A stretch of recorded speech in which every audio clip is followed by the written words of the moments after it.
Užtenka pagalvoti apie jūrą ir mūsų vaizduotėje iš karto vėjo ošimas, vandens smėlynė ir bangos. O pastarosios atgyja ne tik prisiminimus užfiksavusiuose nuotraukose ar vaizdo įrašuose.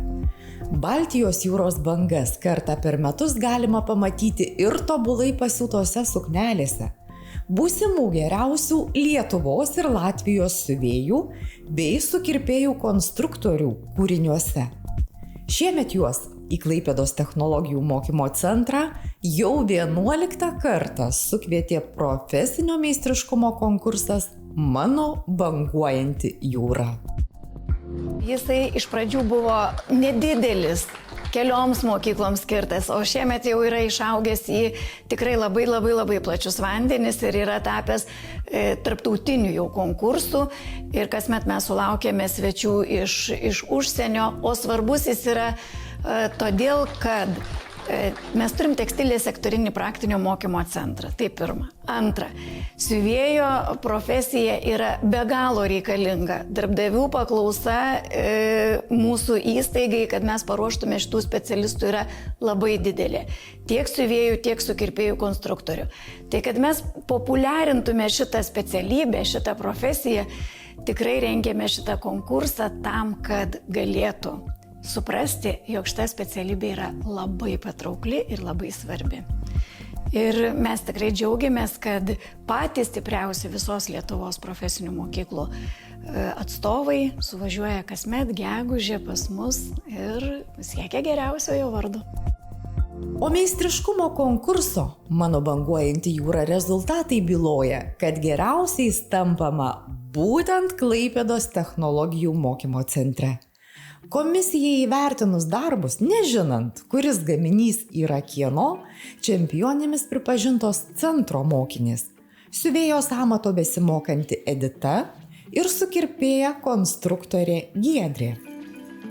Konkursas tikrai nebuvo lengvas ir aš, pavyzdžiui, labai džiaugiuosi, visos gerai pasirodė, visos pasiuvo ir, aišku, ten, kaip sakėt, vertinu realiai smulkmenas. Nes klaidų visos padarėm, bet buvo smulkmenos, kurios nulėmė galbūt tos tokios smulkios detalės, kurios buvo gal kruopščiau padarytos. Tai vėlgi mokytojai ačiū, mokytojai Dianai Burbieniai, kuri pamokė tokius visokius subtilybės eigoje, tiesiog ir štai prireikė. Tiesiog darėme mazgus ir šitie mazgai, kuriuos mes mokėmės prieš mėnesį ar 2, šiandien man jie pasitarnavo. Visus tuos dalykus pagrinde esam pasiruošę, tik ten jau buvo tokių kūrybinių dalykų, kur reikėjo pažiūrėti tą visą užduotį kūrybiškai. Šiek tiek panaudoti matematinių žinių, išskaičiuoti proporcijas, kaip ką, kur atidėti, žodžiu. Daug reikėjo patirties ir ne tik iš mokyklos, ir iš gyvenimo, gal iš mokyklos suolo net. Edita, įgijusi siuvėjos profesiją, tikisi tęsti mokslus Klaipėdos technologijų mokymo centre. Moteris norėtų tapti dar ir sukirpėja konstruktorė, sukaupti kiek įmanoma daugiau kompetencijų. Juolab, kad turint idėją, centras suteikia visas galimybes pradėti kurti savo gaminius ir vykdyti tikrus pardavimus dar besimokant. Puikus to pavyzdys, taip pat 2 profesijas čia įgijusi ir savarankišką veiklą pradėjusi, dabar jau absolventė Gabija. Mano verslas susidaro iš daugkartinių maišelių, kuriuos pati kuriu, siuvu ir apipiešiu rankomis. Tai jie yra unikalūs ir vienetiniai. Tie visi darbai yra išpiešti specialiais dažais ir jų niekur kitur nerasite. Ir taip pat teikiu paslaugą, kad apipiešinėju rūbus žmonėms, tai prikeliu antram gyvenimui. Baigus šią mokyklą labai džiaugiuosi, nes įgijau 2 profesijas. Baigiau ir vidurinį išsilavinimą, tai šioje mokykloje esu nuo 9 klasės. Tai 6 metus čia mokinausi, gyvenau ir šiaip užaugau kaip asmenybė. Ir atvėrė duris, kad susipažinau su begalė žmonių. Pradėjau pati savo verslą čia įkūriau, pradėjau kurti kolekcijas ir tiesiog bendradarbiauti su kitom įmonėm, įstaigom ir organizacijom, su kuriom ir iki šiol pats bendrauju. Besimokydama Klaipėdos technologijų mokymo centre, įvairiuose konkursuose dalyvavo ir Gabija. Mergina rekomenduoja tokiu būdu išmėginti jėgas ir kitiems, nes galimybės kurti čia yra neribotos. Konkursai būdavo įvairūs, netgi kai mokinausi nuo 9 iki 12 klasės, tai dalyvavau visų pamokų, galima sakyti, konkursuose stiktuose, ne tik mokyklos, bet ir kitų mokyklų, o iš siuvimo tai būtų be abejo būtent siuvėjų konkursai, kurie ir vyko ir praeitais metais, ir vyks ir seniau. Tai juose tikriausiai įdomiausia buvo dalyvauti būtent todėl, kad tai yra tai, ką aš darau ir ką aš mokinausi, ir tai man yra įdomiausia.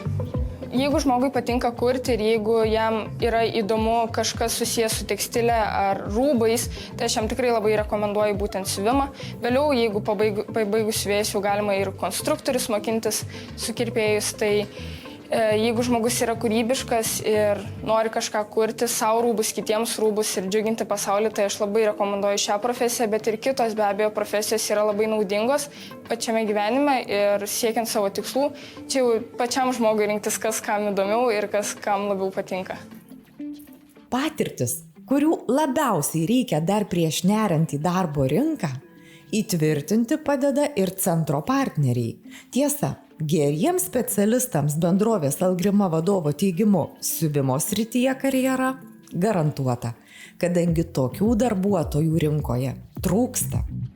Mes kaip siuvimo įmonė dirbam 31 metus šioje srityje ir mes kiekvieną kartą remiam tos būsimus siuvėjus, sukirpėjus, bet kiekvieną kartą vis jų mažėja ir mažėja, todėl mes privalome visą laiką juos remti. Ši mokykla, ko gero, kiek teko lankytis, tai viena geriausia, o galbūt net ir pati geriausia, sakykime, regione. Ir siuvimo padalinys tai yra labai aktualus ir šiai dienai tai mes ypač verslininkai jaučiame siuvėjų trūkumą, todėl mes skatiname tiek mokytojus, tiek studentus ir galų gale moksleivius pasirinkti šią nuostabią specialybę, nes šiai dienai mes tiesiog nebeturime. Daugybėje konkursų dalyvauja ir Klaipėdos technologijų mokymo centro mokinė Amelija. Tiesa, merginos kuriami produktai kitokie, skaitmeniniai. Mokiniai nusprendė tapti multimedijos technike, o jos kūrybiškumas jau yra įvertintas ne viename kino festivalyje. Pats pirmasis konkursas, kuriam aš ir dariau tą savo filmą, mano filmo pavadinimas yra Ofelija. Ir žodžiu, kad tas konkursas buvo labai atsitiktinis ir labai atsitiktinai aš pradėjau kurti tą visą filmą ir labai nesitikėjau tokios sėkmės. Tas konkursas vyksta Panevėžy, jau kelinti metai iš eilės ir aš kažkaip netgi, man toksai buvo, aš iš esmės esu gan konkurencingas žmogus ir man kažką padaryti vis tiek tai reikalauja, kad, o jeigu aš blogai padarysiu kažką, bet su šito konkursu aš pamačiau ir mano pirma mintis buvo noriu. Nesvarbu kaip, nesvarbu kada, bet žodžiu, aš noriu tai padaryti. Tai žodžiu, parašiau savo draugį, mes ten kažkaip susibendravom, susirašėm, sukūrėm visą tą scenarijų. Ir pradėjom filmuoti, filmavom ten ir jūrą, ir, žodžiu, viskas vyko gamtoj. Tai tikrai buvo labai smagus ir pats filmavimo procesas ir jau po to visi tie ateinantis rezultatai. Čia buvo pirmasis konkursas, bet dar taip pat jis dalyvavo dar 3, tai yra Vilniui, Kaune ir dar kartą Vilniui, žodžiu. Tai dar buvo Panevėžys laimėjo 2 vietą, ten jau per visų profesionalų, ten jau, kur matosi, ten žinot, kur būna gale visi ir aktoriai, režisieriai ir dar pilna rėmėjų. O mes buvom tik tai aš, tekstų kūrėja ir 2 aktorė, žodžiu, kad mes tarp jau tokių pretendavom, bet filmų. Tai buvo tikrai labai didelis įvertinimas. Tada Vilniui laimėjau 1 vietą vaidybinių filmų kategorijoje, tada Kaune Grand Prix, tai ten buvo tarptautinis festivalis ir iš viso buvo susiusta 6 valandų trukmės vaizdo medžiaga, tai čia kiek dalyvių buvo ir kiek filmų, tai mano buvo išrinktas vienbalsiai pats geriausias festivalio filmas.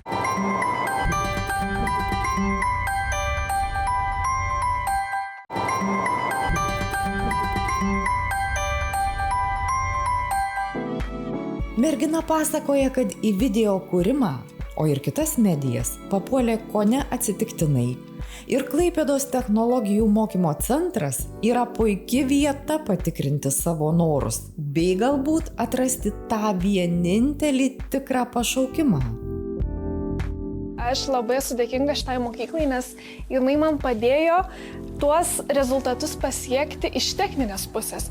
Nes anksčiau aš prieš įstojant į šią mokyklą, aš visiškai nesupratau, kaip apipavidalinti filmą, kaip jį iš vis montuoti per, pavyzdžiui, kažkokias profesionalesnės programas, pavyzdžiui, kaip Adobe Premiere Pro. Tai anksčiau, jeigu man būtų atidarę tą programą, aš iš vis nieko ten nesuprasčiau, bet dabar aš jau žinau tą visą filmo kūrimo etapus, nes anksčiau tikrai būdavo aukštasis pilotažas tiesiog.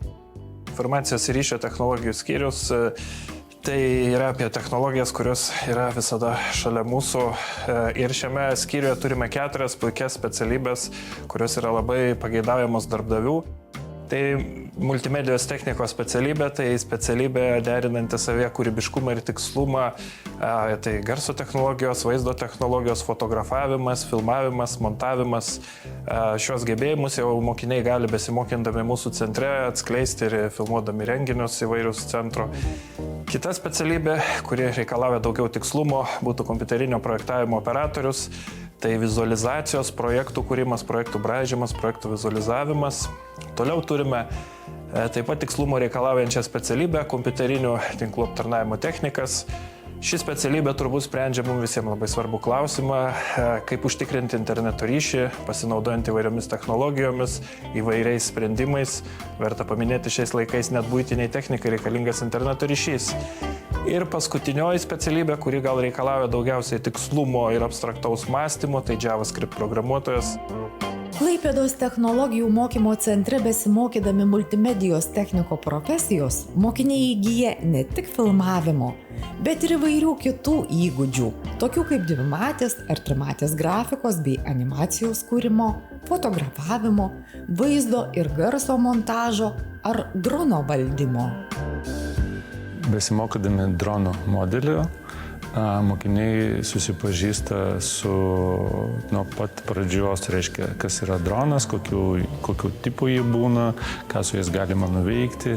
Dauguma atėjusių mokinių įsivaizduoja, kad su dronu galima tik tai fotografuoti ir filmuoti. Ir tai yra, sakykime, pagrindinis darbas, ką su jais galim daryti. Nors, reiškia, pagal statistiką pasaulinę, tai yra tik tai 10% darbų, ką daro su dronais. Būna nustebimas didžiulis.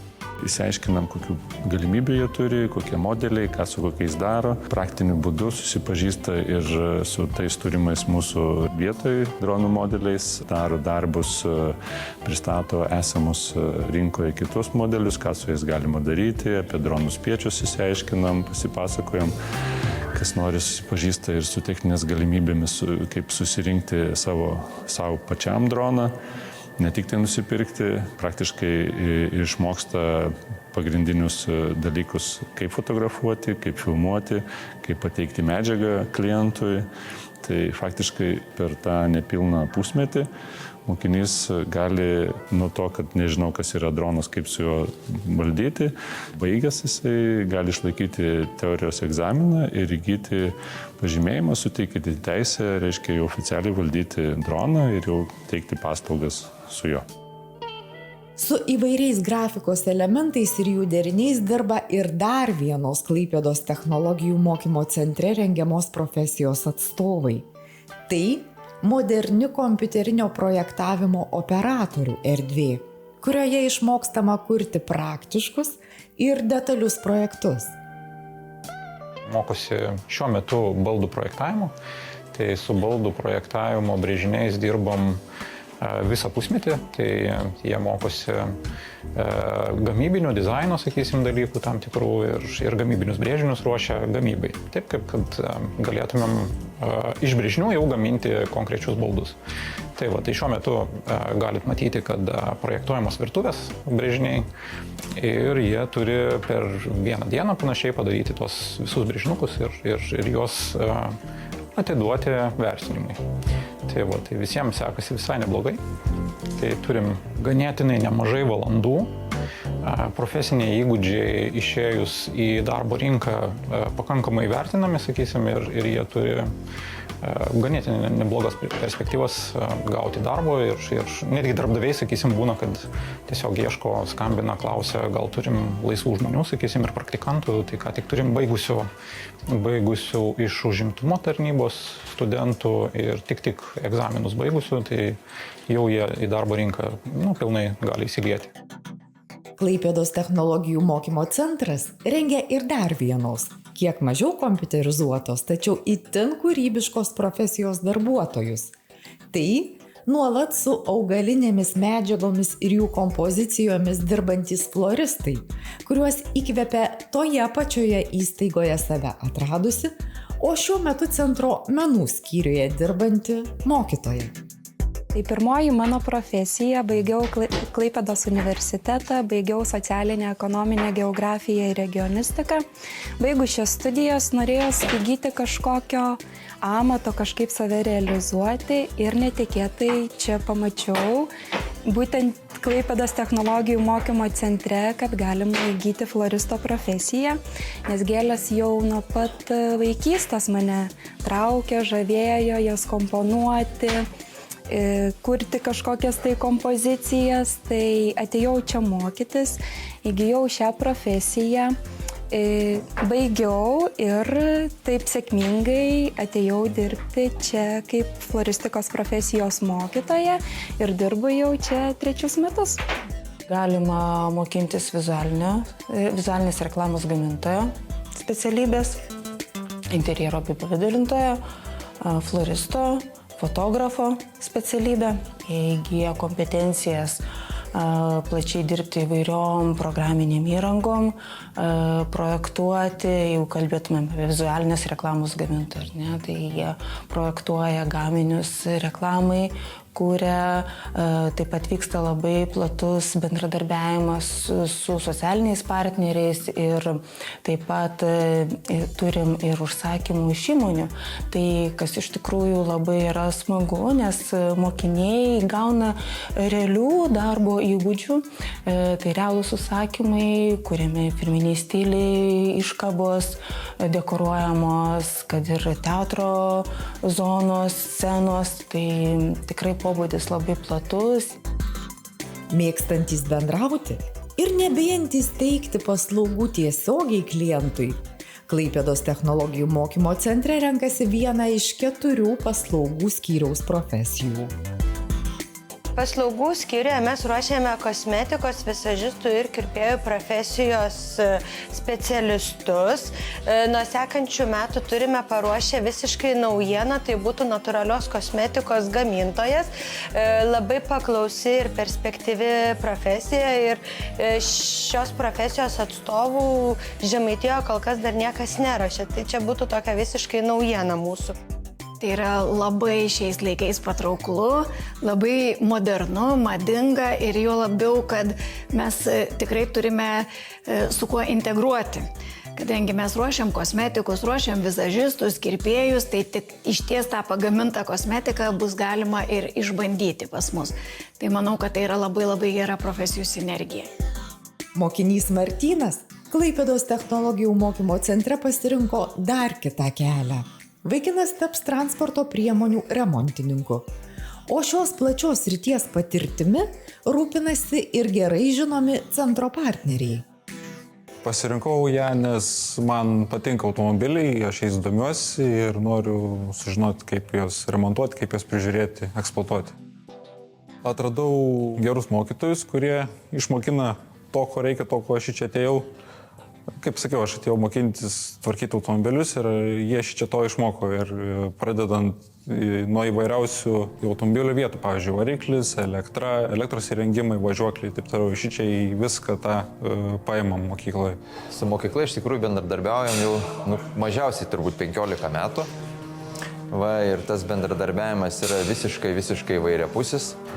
Tai yra pradedant programų rengimu, įrangos padėjimu įsigyti, reiškia, praktinio sektorinio mokymo centrui ir atvyksta mokytojai, sakykime, pas mus į vietą kartais.